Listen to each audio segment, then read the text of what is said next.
All right, so I've been called to share my childhood with you. We were sitting outside, it's like 95 degrees, it's a beautiful day. We've been swimming, just eating pool snacks, and we're really living our best life this summer. But I do want to stop and take some time and talk about my childhood. But before I do that, I do want to touch base and talk about my dad specifically, because he's a big part of my healing journey. My dad was a good guy. He was a vibrant being. Like, his energy would light up a room. He had a beautiful smile, big energy, like made friends anywhere he went. He was so cool. A good family man, very dedicated to working, and loved God. Like, he was creative, and he was a break dancer. And I know it's funny to say, it wasn't like he was a football player. Like, no, he was a break dancer, and he was a really good break dancer. He ended up actually teaching children how to break dance. And he also did the nunchucks. That's not something that you just like pick up, but he taught himself how to do that by watching videos over and over and over again. He was probably the king of nunchucks. But he had mental health issues. He was bipolar and depressed. And unfortunately, that made him, like, his coping way was drinking. That was his way of coping. And I'm not talking about a couple beers after work, you know. I'm talking from the time he woke up to the time he went to bed. He was hammered, like blackout drunk, hammered. And that led to tons of fights with my mom. And not physical fights, but just definitely verbal fights.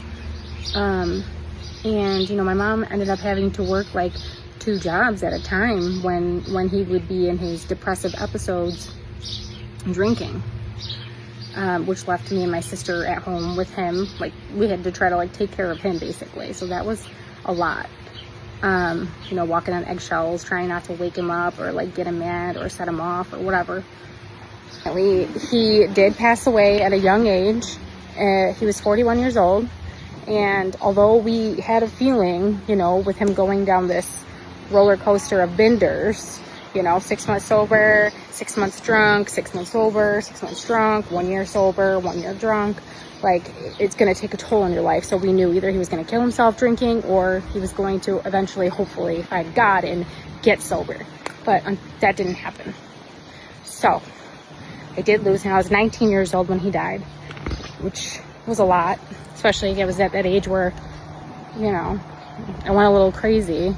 I would say that my 19 to 21 was a while and out time. I kind of didn't know who I was.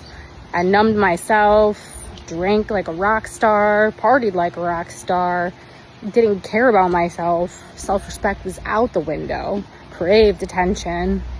My self-worth was non-existent.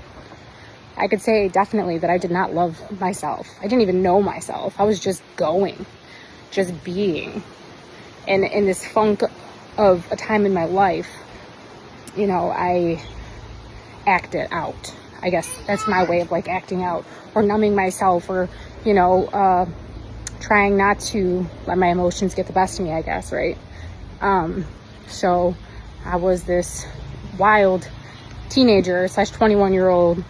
I look back at her and I'm like, girl, I wish I could just give you a hug, because you really needed it. Like, you needed to know that you are loved and you are perfect just the way you are. And you don't have to get validation from other people. You don't have to put yourself out there like you did.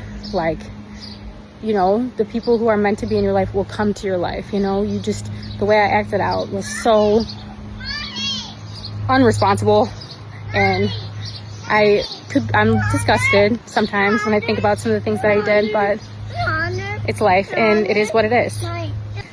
But that is also part of my journey, because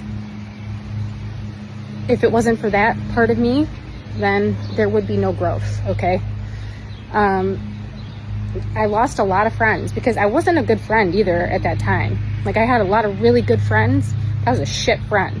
Like, I was a shit person, okay? I didn't care about shit. I only cared about myself, but I didn't care about myself, if that makes any sense. I just craved attention. Attention-seeking behaviors galore. dear God, help me, right? So although I went through that bumpy time in my life, thankful for the people who stuck around, honestly, during that time. God bless you, Mom, for putting up with my wild shit. My stepdad, who always stuck by my side as well. But I just wanted to give you a brief but intense summary of my childhood. That's pretty much it. But that is why healing is so important to me, is because I wanted so badly to heal him. I couldn't. Unfortunately, you have to do the healing yourself. So that's why I'm doing the healing for myself, because I am going to be the best version of myself. I am going to be the best version of myself for my kids, for my husband, for myself.